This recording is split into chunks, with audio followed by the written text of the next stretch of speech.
प्रभु श्री रामचंद्र जी ने ऐसा कहकर विभीषण को दंडवत प्रणाम करते देखा तो वे अत्यंत हर्षित होकर तुरंत उठे। विभीषण जी के दीन वचन सुनने पर प्रभु के मन को बहुत प्रसन्नता हुई। उन्होंने अपनी विशाल भुजाओं में पकड़कर उनको हृदय से लगा लिया।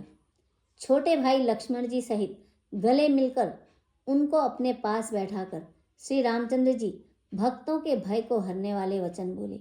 हे लंकेश, परिवार सहित अपनी कुशल कहो। तुम्हारा निवास बुरी जगह पर है, दिन रात दुष्टों की मंडली में बसते हो। ऐसी दशा में हे सखे, तुम्हारा धर्म किस प्रकार निभता है? मैं तुम्हारी सब रीति अर्थात तुम्हारा सब आचार व्यवहार जानता हूँ। तुम अत्यंत नीति निपुण हो, तुम्हें अनीति नहीं सुहाती। हे तात, नरक में रहना अच्छा है, परंतु विधाता दुष्ट का संग कभी न दे। विभीषण जी ने कहा, हे रघुनाथ जी, अब आपके चरणों का दर्शन कर मैं कुशल से हूँ। जो आपने अपना सेवक जानकर मुझ पर दया की है, तब तक जीव की कुशल नहीं और न स्वप्न में भी उसके मन को शांति है, जब तक वह शोक के घर काम अर्थात विषय कामना को छोड़कर श्री राम जी को नहीं भजता।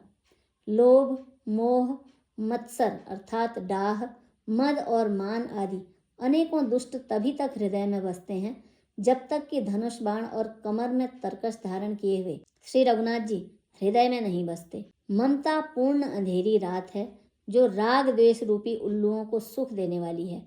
वह ममता रूपी रात्रि तभी तक जीव के मन में बसती है जब तक प्रभु आपका प्रताप रूपी सूर्य उदय नहीं होता। हे श्री राम जी, आपके चरणार विंद के दर्शन कर अब मैं कुशल से हूँ। मेरे भारी भय मिट गए। हे कृपालु, आप जिस पर अनुकूल होते हैं उसे तीनों प्रकार के भवशूल अर्थात आध्यात्मिक, आधिदैविक और आदि भौतिक ताप नहीं व्यापते। मैं अत्यंत नीच स्वभाव का राक्षस हूँ। मैंने कभी शुभ आचरण नहीं किया।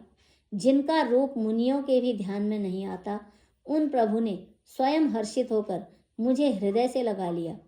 हे कृपा और सुख के पुंज श्री राम जी, मेरा अत्यंत असीम सौभाग्य है जो मैंने ब्रह्मा और शिव जी के द्वारा सेवित युगल चरण कमलों को अपने नेत्रों से देखा।